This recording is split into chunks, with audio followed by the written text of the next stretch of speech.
Alors, apprendre va sur le tapis à son chat au clicker. Ici, nous avons Méloman qui s'étire en prévision de son entraînement comme tout bon athlète. Et là, ce qu'on veut, c'est avoir un chat qui va mettre ses quatre pattes sur un tapis. Comment on fait ça? Eh bien, c'est une vidéo un peu long parce que je vais le faire par façonnement et je vais vous montrer ce que ça donne. Si vous prenez une épaisseur trop épaisse, comme j'ai essayé là, ça marche pas. Commencez avec quelque chose de moins épais. Ça peut être une tête d'oreiller, un apron, un bout de carton, une petite serviette. Le but, c'est que votre chat s'intéresse à la chose. Et généralement, avec les chats, ils sont curieux et ils aiment ça lui mettre leurs pattes sur des affaires, donc ça va assez vite. Donc au début, on clique, si on est chanceux, la première patte qui va sur la serviette. Sinon, juste le nez qui va vers la serviette ou le regard qui se tourne vers la serviette. Et là, on parle de façonner. En anglais, ils appellent ça shaping. Ce que c'est essentiellement, c'est on ne leurre pas. On fait des étapes assez faciles pour que l'animal soit en position de réussir facilement, qu'on puisse récompenser souvent pour pas qu'il perde d'intérêt. Et on va laisser l'animal réfléchir. Vous notez encore une fois que je ne mets pas de mots, parce que si vous mettez un mot, tout ce que vous faites, c'est vous nuisez à l'apprentissage parce que vous déconcentrez l'animal. Si vous mettez un mot dès le départ, il se dit « C'était quoi ça? Je suis supposé le savoir? De qu'est-ce que ça veut dire? » Tandis que là, tout ce que vous faites, c'est vous attendez d'avoir la bonne action. Je dis pas un mot, je fais rien. Là, Méloman vient de me surprendre, je regardais pas.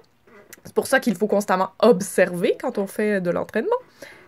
Et là, dans le fond, ce qu'on veut, c'est aller cliquer le moindre petit mouvement. Là, ça allait assez vite. J'ai pu cliquer quand même assez rapidement la deuxième patte, la troisième patte, la quatrième patte. Ça, c'est la première séance de chacun de mes trois chats. Et honnêtement, dans la première séance, j'ai pu mettre un mot sur l'action, je pense, pour les trois chats à la fin, parce qu'ils le faisaient déjà avec constance, de manière répétitive. Donc, à partir du moment où l'animal comprend « Ok, elle me clique parce que je mets mes quatre pattes sur la serviette », puis qu'il le fait constamment avec quatre pattes, là, vous commencez à dire le mot quand il est en train d'aller sur la serviette. Donc, le façonnement shaping, c'est bien le fun parce que ça fait des animaux qui se mettent à réfléchir et à essayer de trouver ce que vous voulez. C'est bien le fun aussi de les voir vous regarder avec un air genre « Est-ce que c'était ça qu'elle voulait? Qu'est-ce qu'elle veut donc déjà? » C'est bien intéressant, on voit qu'ils sont intelligents.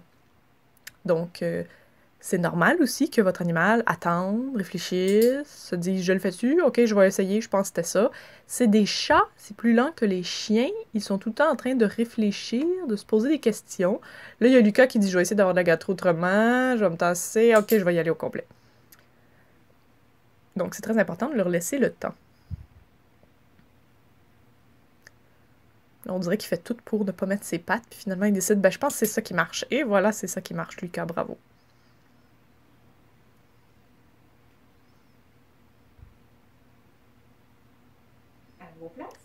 Donc, quand vous leurrez, l'animal est très, très concentré sur le leurre comme tel. Quand vous façonnez, l'animal est concentré sur essayer de comprendre. Et là, c'est intéressant de toujours récompenser en dehors du tapis. Parce que de cette manière-là, on remet l'animal en position de départ pour qu'il puisse rassailler d'aller mettre ses pattes sur le tapis. Si vous oubliez de remettre l'animal en position, c'est pas grave. Vous pouvez utiliser le tour touche la cible avec votre doigt pour faire se déplacer l'animal. Vous le récompensez et ensuite vous réattendez pour qu'il aille mettre ses pattes sur le tapis. Ça, c'est Miley dans tous ses premiers essais intégralement. Miley est un petit minou très brillant. Et là, je me dois de dire que moi, je considère que maintenant que ce tour-là, j'aurais dû l'apprendre en deuxième. Après, touche la cible, j'aurais dû apprendre va sur le tapis. Parce que d'un, ça vous fait pratiquer le façonnement. Et de deux, c'est un tour qui est quand même facile et c'est un tour avec des accessoires. Donc après ça, je veux pas un accessoire, ça fait que l'animal est comme poussé un peu vers ça. Et après ça, quand vous apprenez d'autres tours, l'animal a généralement tendance, s'il n'a pas trop le goût de réfléchir ou il n'est pas trop sûr, ils ont tendance à essayer d'autres de leurs tours qu'ils connaissent déjà. Si les deux premiers tours qu'ils ont appris, c'est des tours avec des accessoires, puis que là, il n'y a pas d'accessoires, ben ils peuvent pas vraiment se rabattre là-dessus, fait que vous avez peut-être un peu plus de chances qu'ils réfléchissent. J'ai lu ça récemment, j'ai trouvé que c'était peut-être une bonne idée.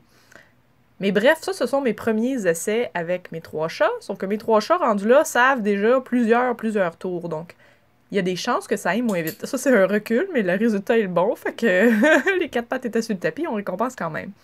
Fait que bref, probablement que dans la première séance, vous ne mettrez pas un mot dessus, et vous n'aurez peut-être même pas quatre pattes dessus, ok?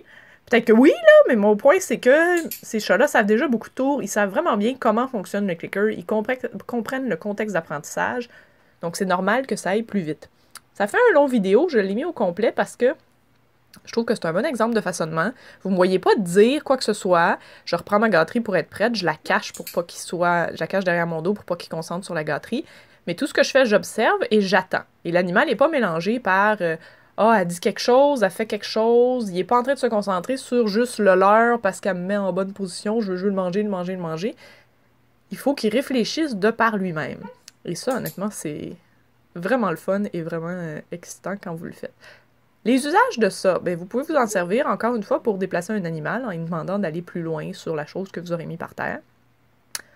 S'il y a une grande balance au vétérinaire, ben, vous pouvez mettre son petit tapis sur la balance et lui demander d'aller sur le petit tapis. C'est sûr que si vous variez le matériau, ben, ça devient plus exactement la même affaire. Donc, il faut toujours prendre ça en considération, le pratiquer dans plusieurs pièces, le pratiquer sur différents matériaux.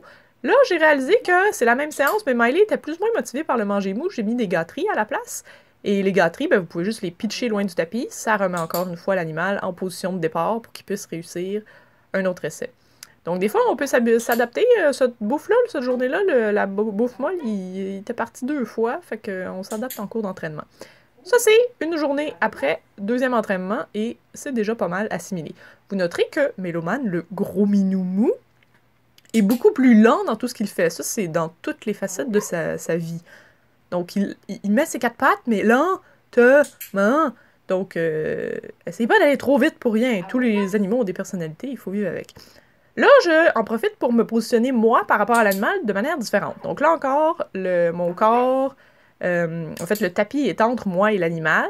Puis là, je tourne mon corps pour pas être face à lui. Et là, graduellement, je vais essayer. Là, je suis loin du tapis. Il doit s'éloigner de moi pour aller sur le tapis.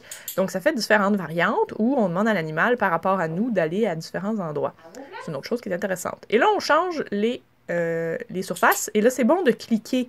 Même s'il le sait déjà, c'est une nouvelle surface, il n'est pas sûr. Cliquez plus tôt que plus tard quand vous faites des variantes. Moi, j'ai tendance à oublier ça, à me dire « Oh, il va le faire, il va le faire ». Non, vous perdez du temps dans ce temps-là parce que là, il va peut-être le faire à moitié. Vous pensez qu'il va le faire au complet, mais il est comme plus sûr. Il dit c'était-tu ça? Elle me clique pas. Je le fais ça au complet.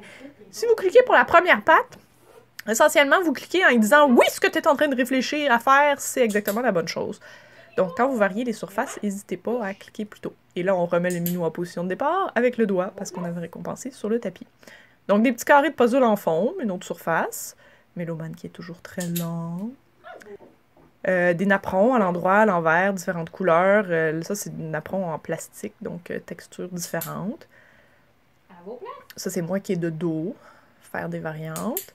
Donc, des têtes d'oreiller. Ça, c'est moi qui est plus loin. Donc là, le napperon est beaucoup plus loin. Il faut que Petit Minou s'éloigne pour aller mettre ses pattes de moi et donc de la gâterie. Donc, ça, c'est bien à pratiquer aussi. À vos places. À vos places. Et là, vous avez un petit minou qui va aller faire d'autres choses. Là, j'ai demandé, va sur le tapis, que moi j'appelle à vos places. Puis vous le laissez réfléchir. Encore une fois, je l'ai dit dans l'intro. Là, j'avais pas caché la bouffe. Je cache la bouffe pour pas qu'il se concentre là-dessus. Je l'ai dit dans le vidéo d'intro clicker. On compte dans notre tête au moins jusqu'à 10. On se met pas à répéter 12 fois. Et voilà, finalement, il décide, ah oui, c'est ça qu'elle veut, bon ok, c'est ça que je vais le faire. Donc, donnez-leur le temps et mettez-vous pas à répéter 12 fois, c'est trop pour rien. Quand vous pensez aux mots que vous allez mettre sur l'action, c'est bon d'y penser beaucoup d'avance. Vous pouvez commencer à jouer sur les hauteurs aussi. Assurez-vous, par exemple, c'est pas trop glissant, parce que ça, c'est un peu glissant. Mais quand vous commencez à mettre un mot sur une action, si vous y pensez pas d'avance, vous allez un peu vous faire avoir. Moi, j'ai pas appelé ça tapis, parce que je trouve que ça ressemble trop à assis. Puis je trouvais que à vos places, ça faisait sérieux et rigolo. Pourquoi pas? Je me suis dit, on va faire ça. Ça, c'est un morceau de carton, une autre surface, elle est plus petite aussi. Vous voyez qu'il essaye de toucher à la surface pour se demander c'est quoi. Donc, vous pouvez utiliser le mot que vous voulez. À vos places, finalement, ben, ça ressemble un peu à donne la patte, place, patte. Fait qu'après ça, je me suis dit, ben, peut-être que c'était pas l'idéal. Mais essayez d'y penser avant, surtout quand vous savez qu'est-ce que vous allez vouloir apprendre à vos chats. Ça, c'est un apprend en tissu. Le carton. Donc, on a essayé beaucoup de surfaces différentes. Ça fait un minou qui ne sera pas trop dépendant d'une surface en particulier. Puis après ça, si vous lui demandez dans un autre contexte, vous voulez le déplacer, vous voulez quelque chose, vous n'avez pas la chose que vous utilisez d'habitude sous la main, ben, ce ne sera pas grave parce qu'il est habitué de travailler avec différentes surfaces. Ça va le rendre beaucoup plus confiant d'essayer des nouvelles choses, d'essayer des nouvelles surfaces. Donc voilà, si vous voulez que votre petit ami félin aille mettre ses pattes sur une surface, vous pouvez. Et ça, vous pourriez utiliser ça.